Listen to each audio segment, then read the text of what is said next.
Hi guys, my name is Erez and I need your help. I'm looking for somebody that my interaction with him actually changed my perception about many things, especially about conflicts that exist in the world. You know, growing up, I assumed that there's a huge clash between Jews and Palestinians, but I never really met a Palestinian aside from my time in the army.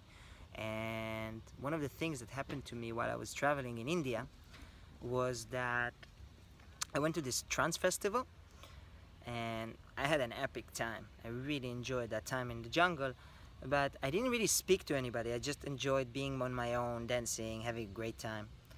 And as the festival was over, I was invited by 3 people to join them and go see the Dalai Lama. Now, I was completely in a different mindset, traveling mindset, you know, so it made sense. Let's go see the Dalai Lama.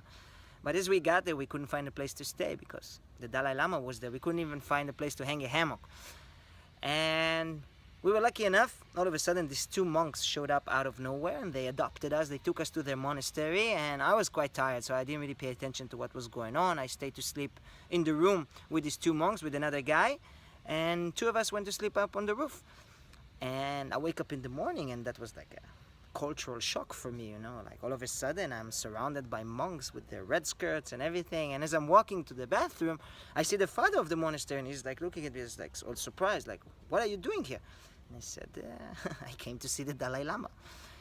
So he was very happy, invited me over for breakfast, and I sit with him and with this American woman, and it was a fancy breakfast all of a sudden in that monastery, which was quite surprising. But the biggest surprise came afterwards.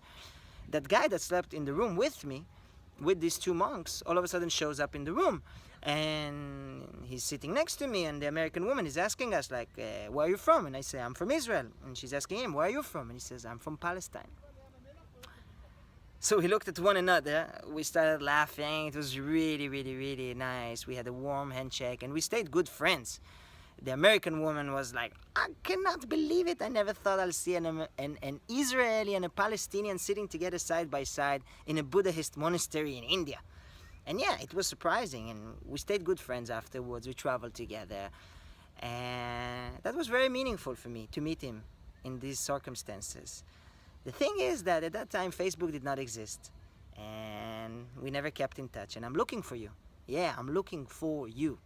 So I know you have a Palestinian background. I know that you lived in Canada at that time, and I would really love to reconnect with you. So if anybody knows the story, if anybody heard about this guy, if you're watching this video right now, I'm looking for you. So I encourage you, first of all, to reveal yourself, my Palestinian friend. Where are you? And once you find it, I want to see a video coming from you as well towards me.